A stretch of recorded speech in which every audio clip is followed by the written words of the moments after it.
Halo, Assalamualaikum warahmatullahi wabarakatuh. Bertemu lagi kita di perencanaan dan pengembangan kurikulum. Pada kali ini saya akan coba menjelaskan perbandingan antara beberapa kelompok dan artikel yang sudah saya cari. Nah, inilah instruksi dari penugasan elaborasi pemahaman. Baik, selanjutnya ulasan kelompok 4. Memiliki kemampuan untuk mengambil perspektif berarti dapat melihat suatu masalah atau situasi dari berbagai sudut pandang, menggali asumsi yang mendasarinya, serta memberikan evaluasi kritis terhadap hal tersebut. Dalam konteks understanding by design, keterampilan ini merupakan pencapaian penting yang mencerminkan pemahaman yang matang terhadap cara berpikir yang beragam. Dan selanjutnya inilah contoh konkret yang dijelaskan oleh kelompok 4. Dalam pembelajaran seni budaya mengenai alat musik tradisional, peserta didik diminta untuk memilih salah satu alat musik yang mengkaji teknik yang terkait.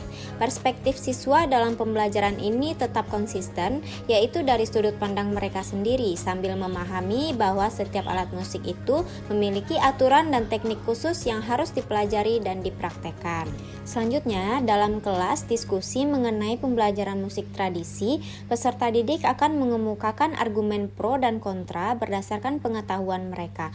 Mereka akan berdebat mengenai keunggulan praktek bermain talempong paci dan bansi, yang memungkinkan mereka memahami secara mendalam makna di balik praktek tersebut. Diskusi ini memungkinkan peserta didik untuk membangun pemahaman yang berarti, bukan sekedar menerima informasi tanpa refleksi, melainkan dengan mengkonstruksi pemahaman mereka melalui berbagai sudut pandang.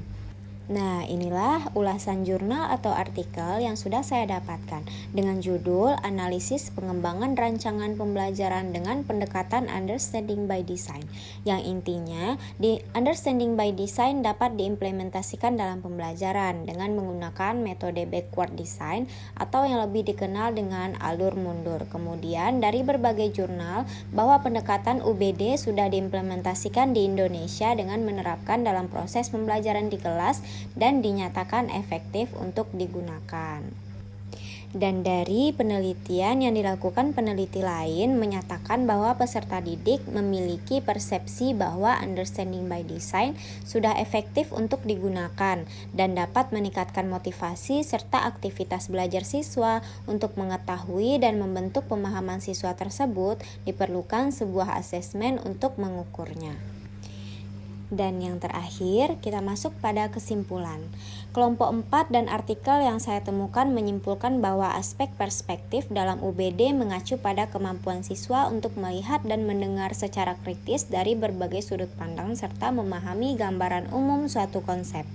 Selain daripada itu, berdasarkan perbandingan antara kelompok 4 dan artikel yang saya temukan, kesimpulan lainnya adalah bahwa pemahaman perspektif dalam UBD terkait dengan kemampuan peserta didik untuk secara kritis memahami pandangan mereka terhadap suatu hal dari berbagai sudut pandang yang ada.